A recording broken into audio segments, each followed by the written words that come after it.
Okay guys, so ito ang dami kasing nagtatanong nito, paano ang kitaan? Lagi kong sinasabi na kahit wala kang ginagawa, kikita ka. Ang tanong ng karamihan is, paano nga ba kikita nang walang ginagawa?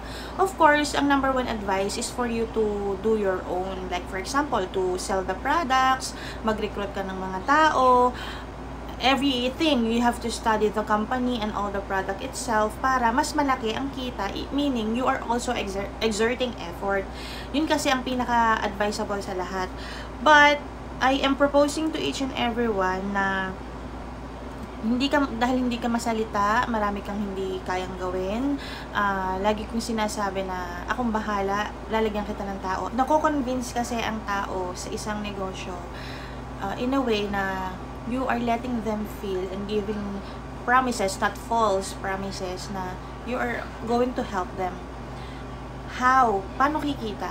Ganito kasi yun, if ever na mag-join ka sa group or sa team namin, ang number one na assurance kasi na masasabi ko sa'yo is abot langit natin yung may-ari. Kasi from may-ari, and then may upline, and then ako.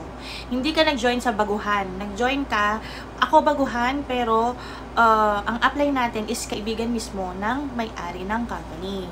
So, it only means na maraming pumapasok na tao, maraming willing tumulong. If ever mangyari yon, you're going to ask, or maybe you're going to wonder, bakit ikaw yung lalagyan ng tao? Bakit recruit ko, pero binigay ko sa'yo?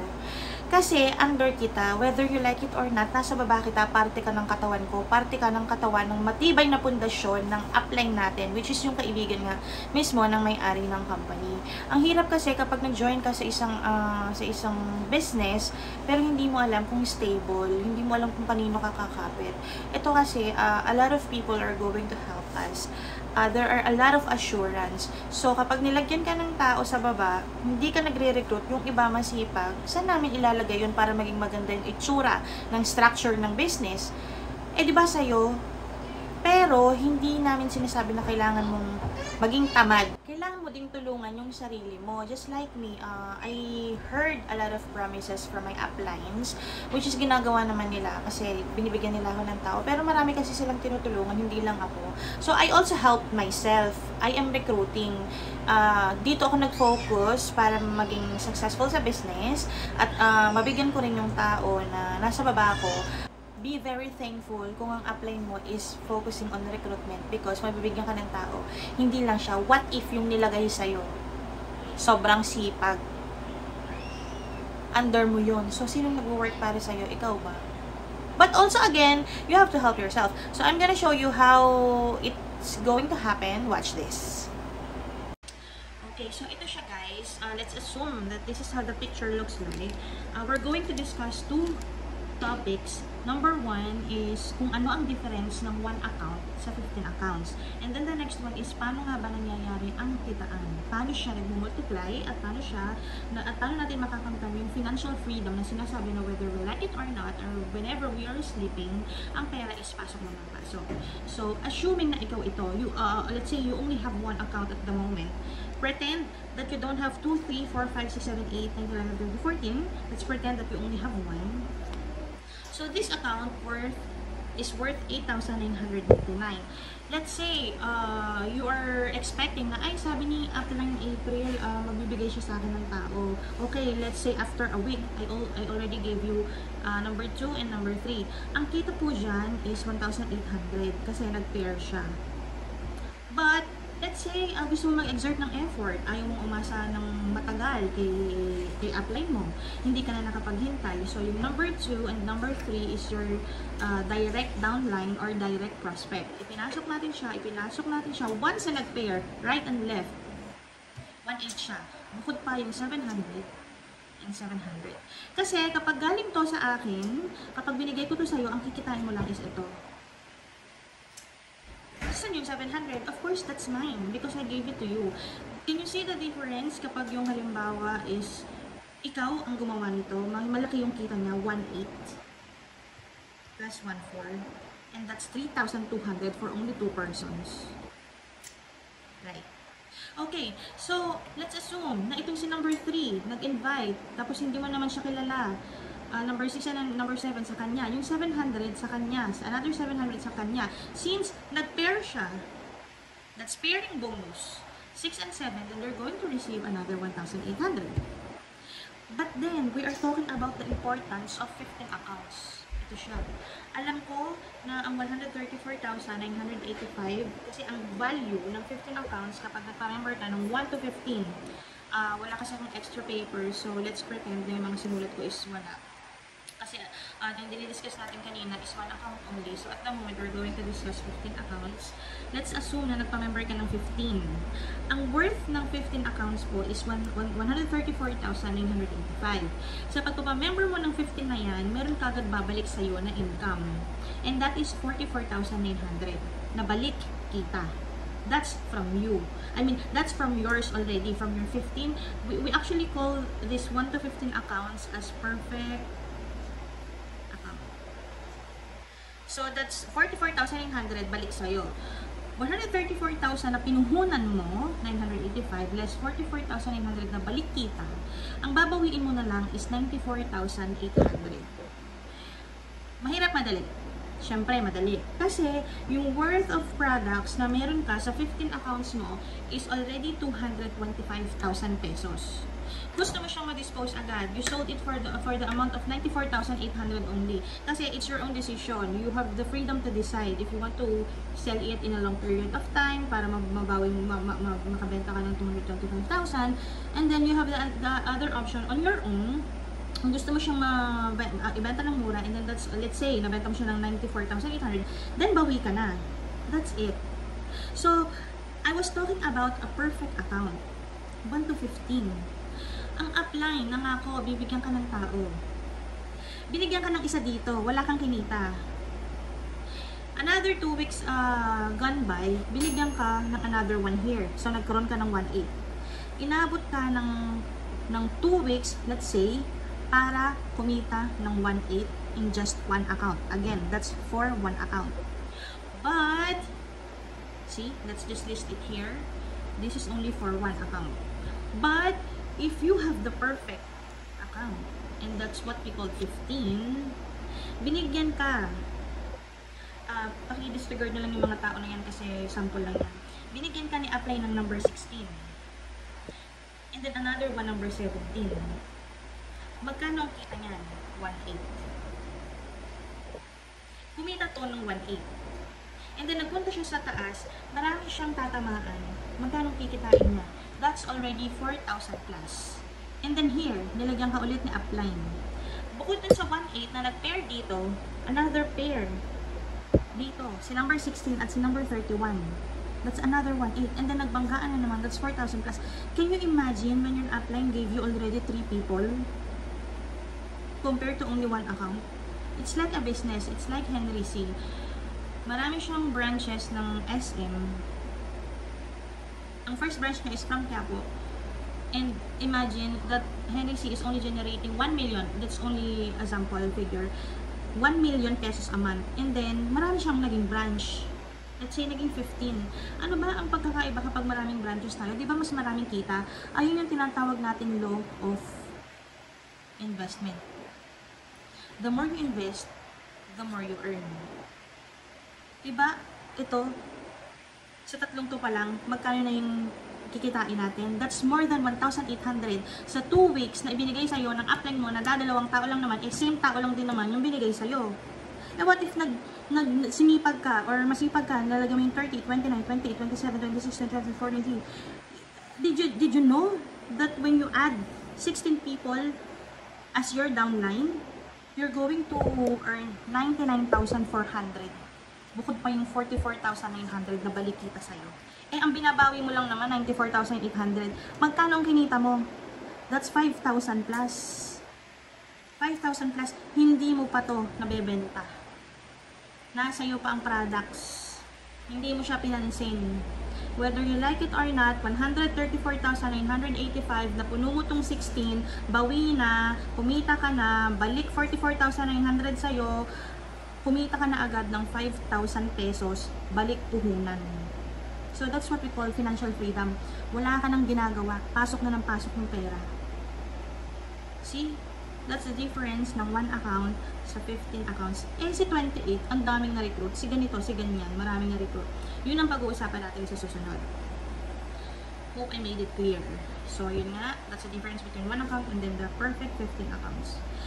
Ito yung tinatawag natin na totoong kitaan. Ang pinaliwanag ko lang kasi kanina, ibabalik ko yung papel, is yung from 16 to 31 accounts na dinagdag sa perfect account mo. What if napuno na yung 15? Ano ang pairing na pinag-uusapan dito?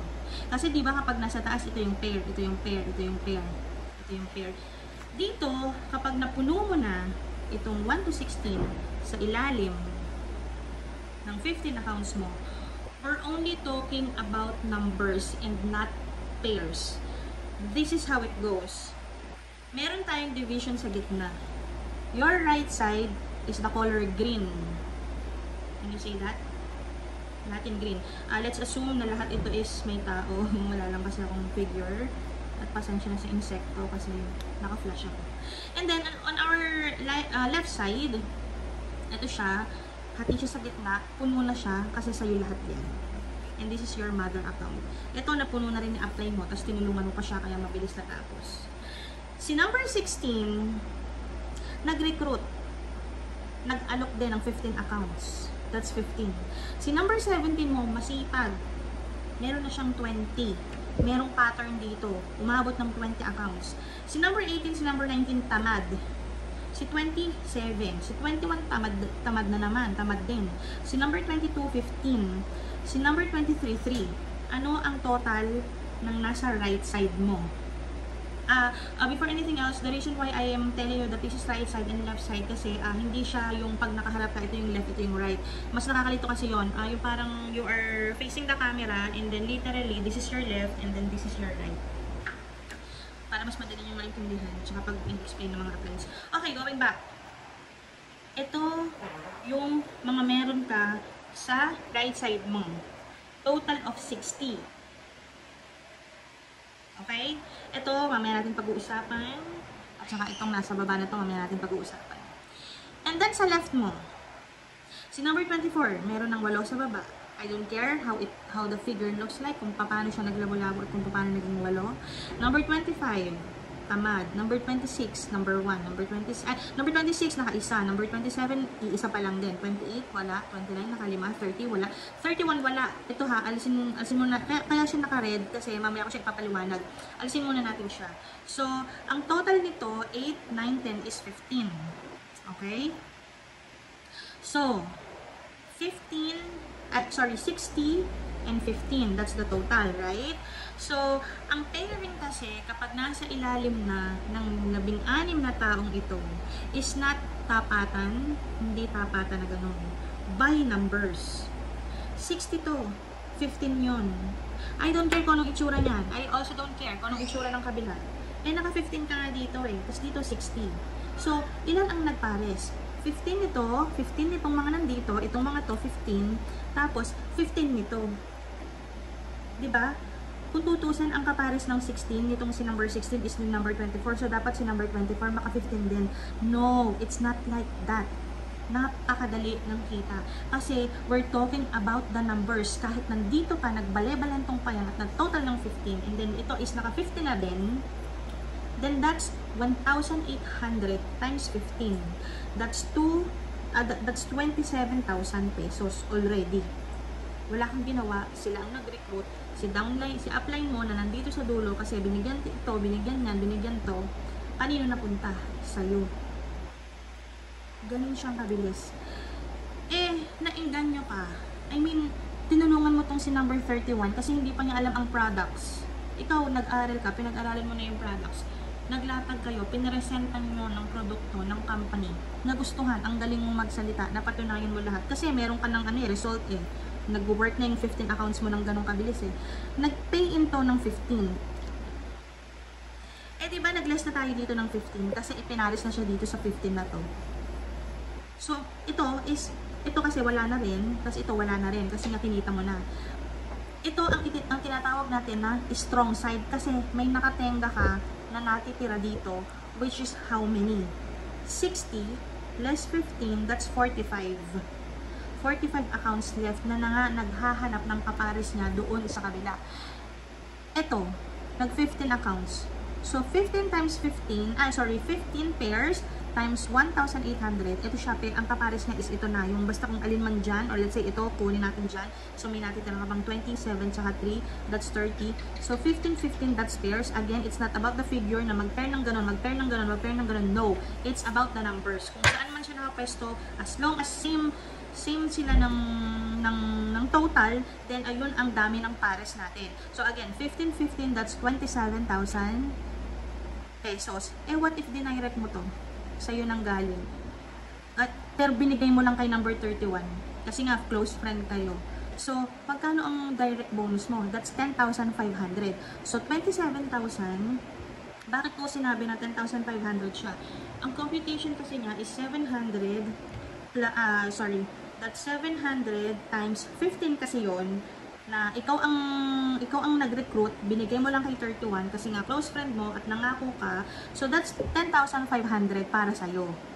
Kahit sa kanya mo yan nilagay, you're going to get 27,000 pesos kasi ito ito yung perfect account mo. Meron kang pending dito na 15 katao pa. Pumares siya. So kahit ayaw mo, magkakameron ka ng 27,000 pesos. At meron ka pang 12,600. Bakit? Kasi yung 15 mo dito, nagpares-pares din. Parang ganito siya. Yung 15 na to, ganito ang itsura niya dito. So, nag-pair siya doon. FYI, bukod pa yung pairing sa numbers between your left and your right, at saka doon sa nagpares dito na direct prospect mo. So, 27,000, 10,500, 12,600, kumita ka dito ng 50,100 kasi meron kang perfect account. Kasi ito yung nakapagparami doon. Itong pumaris dito. Pumaris siya, pumaris yung 15 dito sa 15 na to, na strong account mo na siya. Ganun siyang kabilis. Pero if you only have one account, ang usapan dito is yung pairing, pa isa-isa lang. Mabagal. I'm not saying na walang kita, meron pa rin siya, pero yun nga yung low of investment. Nag-invest ka ng mababa din ang kita. Nag-invest ka ng mataas din ang kita. Guaranteed siya at mababawi mo lahat. So, ito siya. Tapos, habang tinatrabaho mo to, nag-recruit pala itong si number 29, yung sa baba niya, nag-recruit ng 3. Nag-recruit din to ng 7 na, nang hindi mo alam. Eh, Diyos ko, kaka-receive mo lang ng 50,100, tapos itong si number, itong 7 accounts and 3 accounts na to as a total of 10, pumaris dito sa 3 at 7 as a total of 10, edi meron ka na namang 18,000. Ganun siya. That's what we call financial freedom. Kaya, ikaw ang tatanungin. Which one do you want? One account? Kontento ka na ba dun? Or yung 15 accounts? That's how it goes.